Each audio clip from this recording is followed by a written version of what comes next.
ये है गाना पॉडकास्ट ओरिजिनल बेहद सिर्फ गाना पर।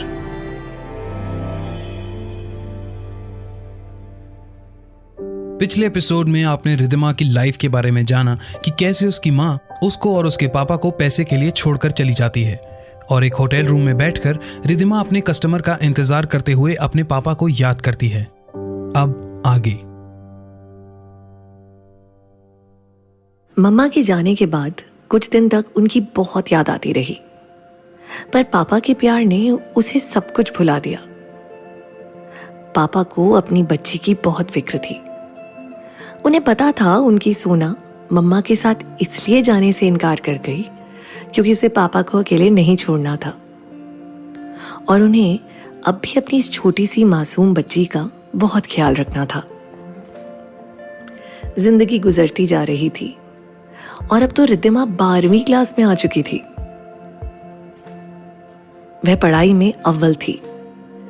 सुरीली आवाज में जब वो पापा के पसंद के भजन गाती तो राह चलता राही भी थोड़ी देर के लिए रुक जाता।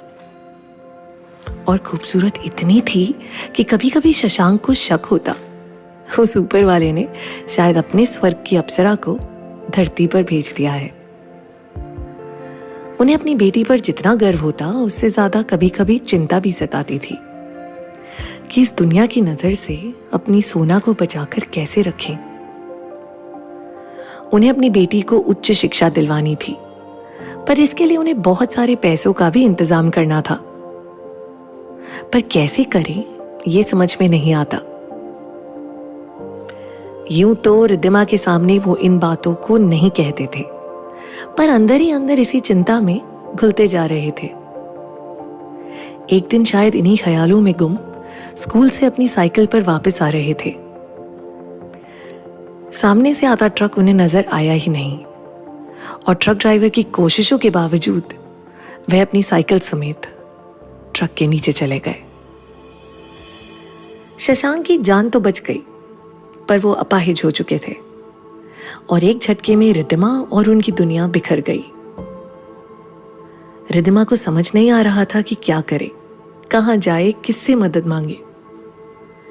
अपनी इस छोटी सी जिंदगी में उसने सिर्फ मम्मा को जाना था और पापा को। कोई रिश्तेदार, कोई अपना किसी को नहीं जानती थी वो। पापा से सुना था कि मम्मा से शादी करने की वजह से पापा के घर वालों ने उनसे रिश्ता तोड़ दिया था, और फिर पापा ने कभी भी घर की तरफ रुख नहीं किया। कुछ साल पहले पापा को खबर मिली थी कि दादाजी का देहांत हो गया है। दादी तो पापा के बचपन में ही गुजर गई थी। बस अब एक छोटे भाई थे, पर पापा को उन्होंने दादाजी के चले जाने का संवाद भी नहीं दिया। पापा को हॉस्पिटल से घर तो ले आई थी रिद्धिमा, पर पापा की नौकरी जा चुकी थी और रिद्धिमा अभी इतनी पढ़ी लिखी नहीं थी कि पापा की नौकरी उसे मिलती। हाँ, उन्होंने कुछ रकम जरूर दिए थे, जिनमें से आधे तो पापा के इलाज में ही खर्च हो गए। उसने खुद कोई छोटा मोटा काम ढूंढने की सोची भी थी, पर लोगों की अजीब नजरों से उसे देखना मानो वो कोई खाने की वस्तु हो, उसे डराने लगा था। इसलिए उसने बाहर निकलना ही छोड़ दिया। एक दिन वो पापा के पास बैठी, अपने ख्यालों में गुम थी। पापा ने उसे पुकारा, सोना बेटा। रिद्धिमा ने झट से उत्तर दिया, हाँ पापा, कुछ चाहिए आपको? बेटा, वो अलमारी खोल और उसमें एक छोटा सा बक्सा है, उसे मेरे पास ले आ। रिद्धिमा जाकर वो बक्सा ले आई तो शशांक ने उसे खोलने को कहा। रिद्धिमा ने हैरानी से देखा उसमें कुछ फोटो हैं पापा के बचपन के, उनके पापा और भाई के, और मम्मा से विवाह की कुछ तस्वीरें हैं। रिद्धिमा ने हैरानी से पूछा, आप इन तस्वीरों का क्या करोगे पापा?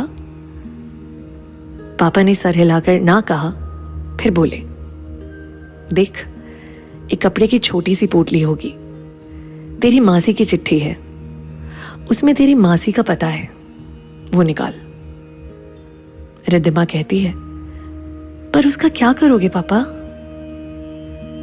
शशांक कुछ देर चुप रहे, फिर एक आह भरकर बोले, तेरी मासी बहुत अच्छी है सोना, तेरी माँ से भी अच्छी।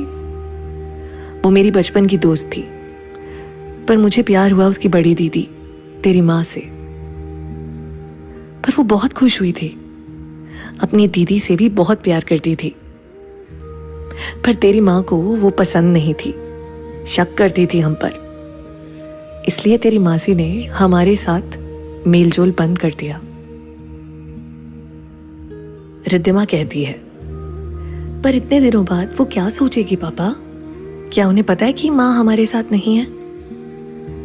शशांक ने सर हिलाते हुए कहा, हाँ, पता नहीं उसे ये बात कैसे पता चली।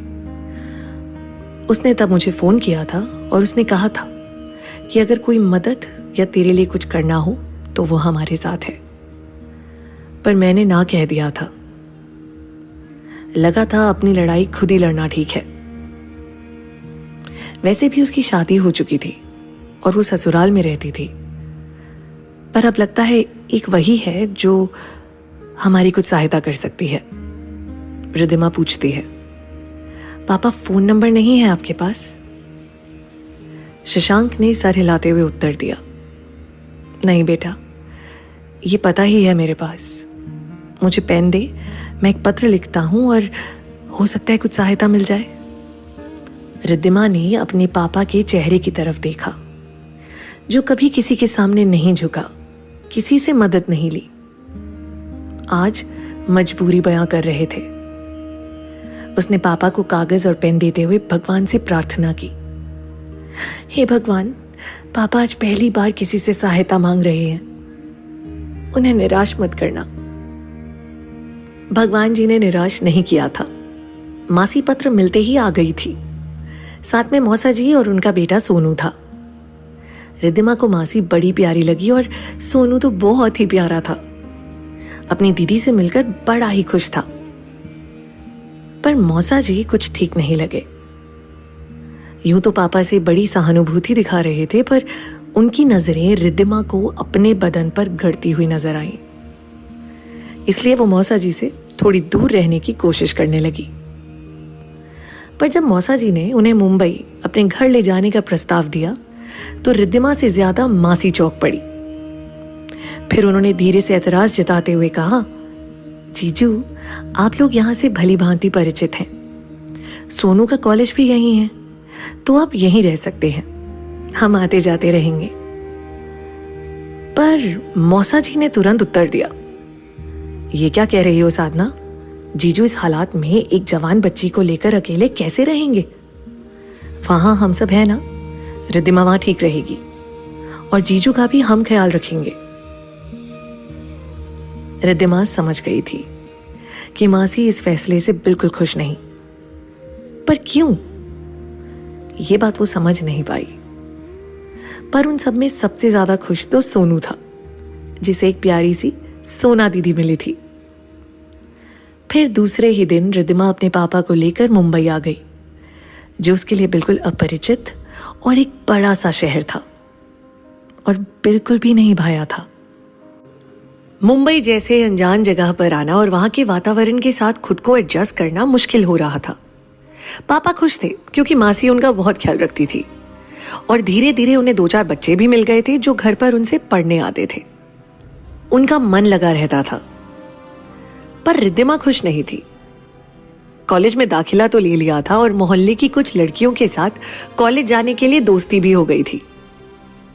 पर रास्ते में चलते हुए नुक्कड़ पर खड़े आवारा लड़कों की फप्तियां उसे अजीब सी लगती थी। उसकी सहेलियां तो मुंबई की थी, उन्हें इन सब चीजों की आदत थी। कभी वो धड़ाधड़ गालियां बकती या कभी सैंडल उतारकर उन पर फेंक देती।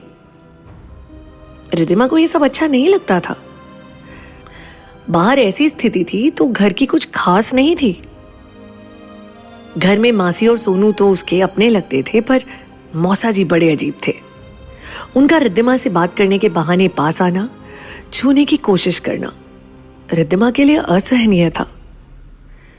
इसलिए वो रोज कॉलेज जाती थी, जिससे कम से कम कुछ समय तक मौसा जी की नजरों से बच सके। अगले एपिसोड में जानिएगा कि कौन है वो नीली आंखों वाला लड़का जो रिधिमा को नुक्कड़ और कॉलेज में घूरता रहता है। सुनना ना भूलिएगा।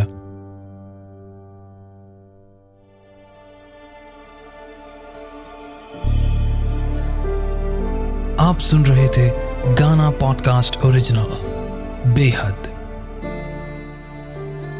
इस पॉडकास्ट के लेटेस्ट एपिसोड्स पाने के लिए पॉडकास्ट पेज पर बने हार्ट आइकन को क्लिक करके फॉलो करना ना भूलें और अपने सुझाव भेजने के लिए इंस्टाग्राम पर गाना पॉडकास्ट पेज को फॉलो करें और हमें मैसेज भेजें।